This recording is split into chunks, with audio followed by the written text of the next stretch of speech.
इस practice set का पहला प्रश्न देखते हैं। हे माँ बड़ी बड़ी अखियन वारो, सांवरो मोतन हेरत हंसके, भौं कमान बान बांके लोचन, मारत हियरे कसके। यह किस मध्यकालीन रचनाकार की काव्य पंक्तियां हैं? ऑप्शन में पद्माकर, मीराबाई, सूरदास, गोकुलनाथ। तो इसका सही उत्तर मीराबाई होगा। लेकिन अब इसी पंक्तियों के बहाने, इसी प्रश्न के बहाने हम बहुत महत्वपूर्ण तथ्यों को देखेंगे जो परीक्षाओं की दृष्टि से बहुत उपयोगी है। तो ये पंक्ति याद रखें। ये पंक्ति आपको जो विश्वनाथ त्रिपाठी की पुस्तक है उससे पद संख्या 1 से 20 तक पढ़ना है। उत्तर प्रदेश की असिस्टेंट प्रोफेसर परीक्षा में, हरियाणा में भी यही है, मध्य प्रदेश में 20 पद आपको शुरुआत के पढ़ने हैं। तो ये शुरुआती पद है, हे माँ बड़ी बड़ी अखियन वारो। ये किसका है? मीरा का है। अब देखते हैं, विश्वनाथ त्रिपाठी ने मीराबाई की रचनाओं का पदों का संकलन किया हुआ है, संपादन किया हुआ है। ध्यान रखेंगे, मीरा का काव्य नाम से। ठीक, किस नाम से किया है विश्वनाथ त्रिपाठी ने? मीरा का काव्य नाम से। और विश्वनाथ त्रिपाठी की इस पुस्तक की भूमिका किसने लिखी है, ये आपको ध्यान रखना है। विद्यानिवास मिश्र जी ने लिखी हुई है। तो संपादन विश्वनाथ त्रिपाठी ने किया है मीरा की रचनाओं का, पदों का, और इस पुस्तक की भूमिका विद्यानिवास मिश्र जी ने लिखी हुई है। अन्य पंक्ति देखिए मीराबाई की, बहुत जो प्रसिद्ध है, बहुत इंटरेस्टिंग है और जो आपके सिलेबस में लगी हुई है। रेजा रेजा भयो करेजा, अंदर देखो धस के। रेजा रेजा, टुकड़े टुकड़े हो गए हृदय के, अंदर धस के अगर कोई उतर के देखे तब पता चले। तो इस तरह की ये उनकी पंक्ति है।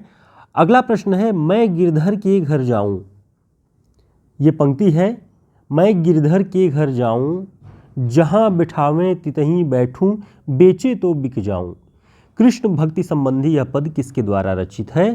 तो इसका जो सही उत्तर है, आप सभी जान रहे हैं मीराबाई का है, लेकिन हमारा उद्देश्य है इस प्रश्न के बहाने महत्वपूर्ण बातें आपको बताना।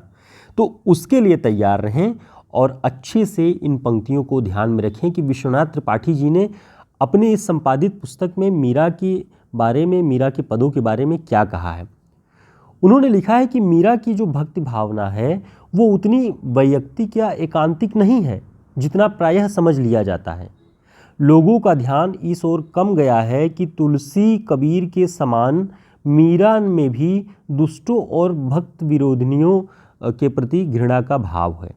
यानी ऐसा नहीं है कि केवल वैयक्तिक और एकांतिक प्रेम की, दाम्पत्य माधुर्य भाव की ही उन्होंने अभिव्यक्ति की है। कबीर और तुलसी के समान उन्होंने दुष्टों और जो भक्तों के विरोधी हैं उनके प्रति तीव्र घृणा का भी भाव है। तो ये बात विश्वनाथ त्रिपाठी जी लिखते हैं मीरा के पदों के बारे में। आगे देखते हैं और उन्होंने क्या लिखा हुआ है, वो महत्वपूर्ण है। उन्होंने लिखा कि मीरा ने मुक्तक रचे हैं, वे आत्मनिवेदन करने वाली कवयित्री हैं। ये पंक्ति ध्यान रखें, विश्वनाथ त्रिपाठी जी ने लिखा है मीरा ने मुक्तक रचे हैं, वे आत्मनिवेदन करने वाली कवयित्री हैं। आगे वे लिखते हैं कि मीरा का काव्य विरह प्रधान काव्य है। अगर ये पंक्ति आ जाए तो आपको पहचानना है, विश्वनाथ त्रिपाठी जी ने कहा है कि मीरा का काव्य विरह प्रधान काव्य है, जगत सुख यूं भी मीरा को कम ही मिला था। ये विश्वनाथ त्रिपाठी जी लिख रहे हैं मीरा के बारे में। और वे लिखते हैं कि मीरा और अन्य भक्त कवियों के गेय पदों पर जयदेव के गीत गोविंद का स्पष्ट प्रभाव है। ये बात विश्वनाथ त्रिपाठी लिखते हैं, आपको ध्यान रखना है। अब देखते हैं कि इसी पुस्तक की जो भूमिका विद्यानिवास मिश्र जी ने लिखी है, हमने आपको बताया, ये आपको भूलना नहीं है कि क्योंकि पाठ्यक्रम में लगी हुई पुस्तक है और उस पुस्तक के बारे में आपको बहुत अच्छे से जानना चाहिए जो पाठ्यक्रम में लगी हुई है।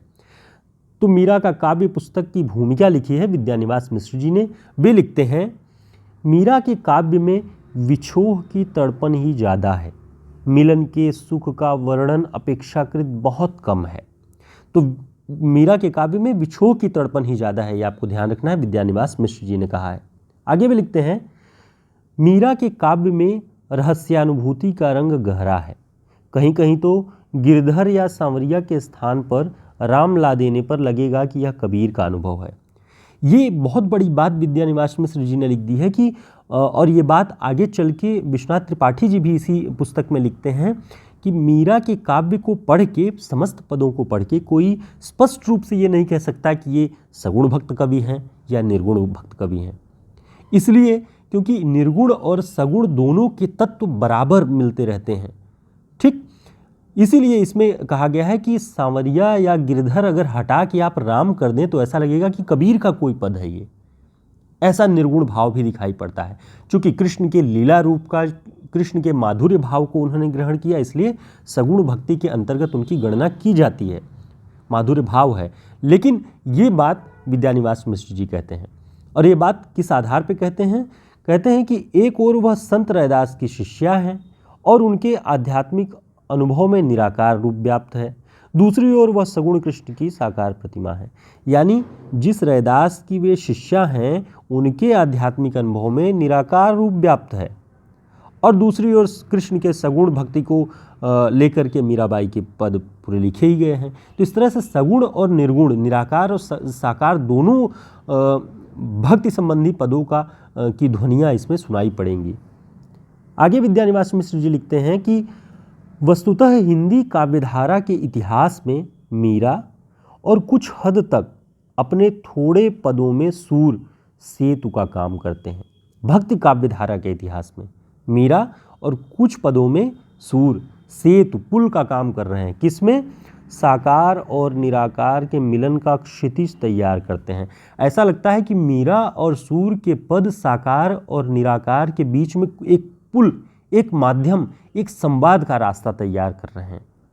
तो दोनों के धूपछाही रंग दोनों मतों के दिखाई पड़ते हैं मीरा में और सूर के कुछ पदों में। आगे विद्यानिवास मिश्र जी लिखते हैं कि मीरा के काव्य की भाषा इसलिए बड़ी तरल है कि उसमें निष्प्रयास गेयता है। कभी भी इस तरह के प्रश्न जो आते हैं कथन वाले, मीरा के संबंध में निम्न में से कौन सा कथन सत्य है अथवा असत्य है, इस तरह के जब पंक्तियां आती हैं तब ये सारे तथ्य, वन लाइनर तथ्य आपके लिए बहुत उपयोगी सिद्ध होंगे। कि अगर प्रश्न कर दिया कि मीरा के काव्य की बड़ी विशेषता क्या है, तो उसमें निष्प्रयास गेयता विद्यानिवास जी कहते हैं कि मतलब गेयता है, कुछ गेयता, कुछ गीति तत्व जो है जानबूझ करके सप्रयास डाले जाते हैं काव्य में। लेकिन मीरा के काव्य में वो बहुत ही तरल रूप में बिना प्रयास के वो गेयता आई है, इसलिए उसकी विशिष्टता है। ठीक, अगला प्रश्न देखते हैं। बहुत महत्वपूर्ण प्रश्न है और विश्वनाथ त्रिपाठी जी की पुस्तक में ये आया हुआ है, इसलिए हमने आपको यहाँ पे तथ्य कलेक्ट करके बताना उचित समझा है ताकि आप इन्हें तैयार रखें। विश्वनाथ त्रिपाठी के अनुसार मीरा की रचनाओं में आया राणा शब्द किसके लिए है?